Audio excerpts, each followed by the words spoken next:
Hello and welcome to iTalks, brought to you by iCAD. iCAD is a platform dedicated to expanding knowledge, exchanging ideas, and advancing well-being in the addiction and mental health industry. iTalks brings you courageous conversations presented by Sam Quinlan, Sophia Capria, Christoph Sauerwein, and today's host, Minta Johnson. Now today it gives me great pleasure to welcome Victor van Rossum. Is that how I pronounce it, Victor? Yeah, that's great. That's great. Brilliant. It gives me great pleasure to welcome him to the iCAD Insights. Victor is a supervisor in a residential setting for teenagers and young adults suffering from developmental disabilities, but he's also a dedicated advocate of spreading awareness about gaming addiction. Now, Victor, can you tell me why this subject in particular of gaming is so close to your heart? For one, because I actually used to have a gaming addiction. I used to suffer from it. There was a time when I was 19, I'm 24 at the moment. So almost 5 years ago, I was playing like 13 to 14 hours a day. I had no school, I had no money, I had no job, I had nothing at the time. I was in a big black hole in my life and I didn't know what to do with it. Yes We Can clinics actually helped me get out of that hole and actually helped me get another job. They helped me start a new education. They started helping me picking up my life by giving me the tools needed to overcome addiction. When I was in the clinic, I actually found out a little bit about myself and what I wanted to do when I grew up. Like who is Victor? What can he do? What can he not do? What is he good at? And I found out that speaking and just youth care in general was a thing I wanted to pursue. So when I got out of the clinic, I started an education in youth care, started giving talks to people around Holland, and found that I really liked doing it. And after some more research, I found out that in Holland there was just very little known about gaming addiction, and I saw that as an opportunity to spread my own experience and just to share it with everyone, because one of the things that I learned in the clinic is sharing is caring. And I love to share my own story with everyone out there, hoping that they will pick up something about gaming addiction and they learn something about it so they can help treat it. Thank you for that. And how old were you when you started gaming then? Well, when I started gaming, I was already like 5-6 years old. I already had a Game Boy in my hand. But to be honest, it wasn't a problem back at the time. It started becoming a problem when I was 12. When I was 12, I started going to high school and something drastically changed in my life. When I was in elementary school, I used to get bullied a lot. So I was really insecure about myself. When I went to high school, I really had hope that it would be different this time, because it was a whole new school with new people, new teachers, new students. But the first day I got there, I actually immediately got bullied again, which just was such a setback for me. I was at that time, like I said, 12 years old, and I didn't want to live anymore. I actually performed a suicidal attempt when I was 12. After that, it didn't work, obviously.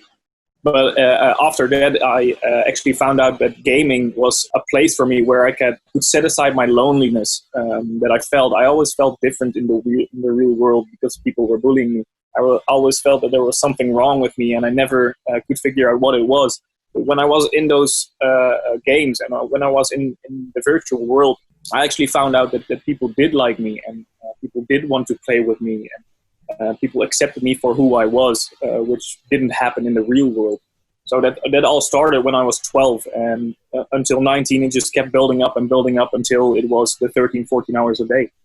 As a 12-year-old child who is losing himself in games, were there signs and symptoms you think that carers, parents, school teachers could have picked up on to prevent the sort of extent of the problem reaching to how, what happened by the time you were 19? Is there a preventative sort of methods that can be put in place?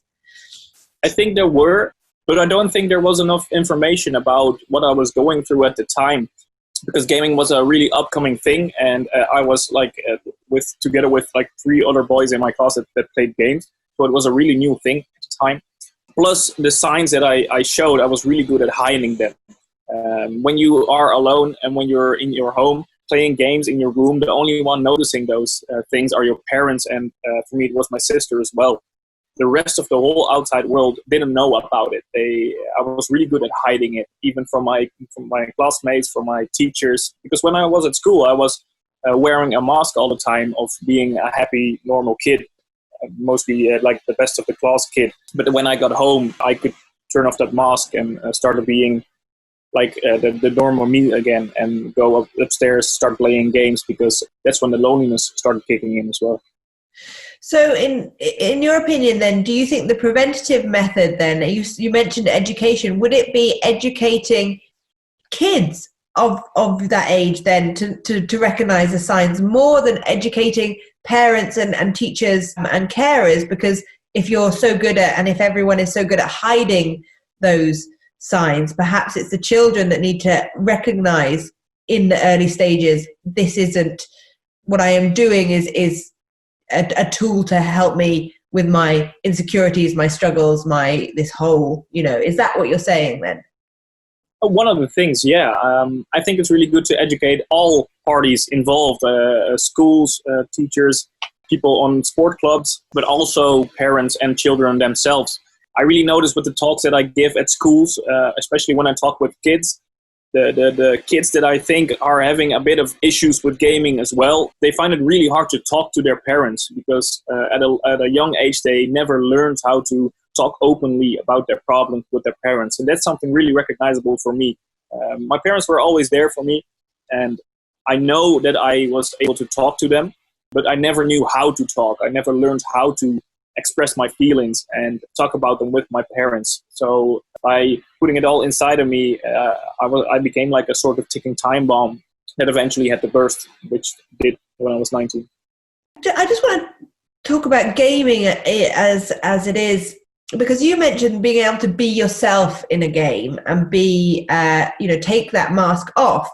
But and I don't know very much about gaming at all. It's not something that's ever been part of my sort of life or my problems or anyone close to me either. So I'm interested to know, because I would always imagine that when you go into a game, you put a mask on. You become, I don't know, a superhero or this person or a warrior or whatever, a ninja person that you become in the game. So why, when you're putting on this fictional mask, are you able to then remove the mask you had to the external world? Well, because one of the things is you might become another character with a different look, with a different even race, with a different class or whatever, but your personality always stays the same. So even in those games, it was the first time I could actually be me and feel accepted by other people, feel safe with other people, feel socially accepted. And that was a thing that I really missed from the real world. So I suppose another tool to help kids struggling with this is create safe spaces where they can feel that in the real world as opposed to just in the gaming world. That would be a really nice thing, yeah. Okay. And in your presentation, it's going to be a panel at ICAD that you are going to come and speak on. Can you let the audience know sort of what they can expect to sort of understand and learn about and then eventually take away from this presentation? Well, I hope that with my own experience and with the things I went through when I was in my addiction, I hope by sharing all those things with the crowd that there will be some more understanding of what it is and how it works, which could help to making better treatments and more awareness of it.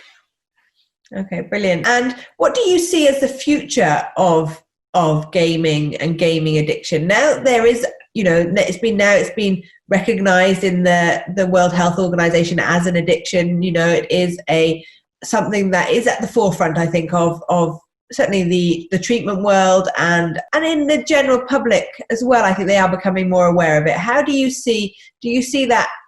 How do you see it progressing?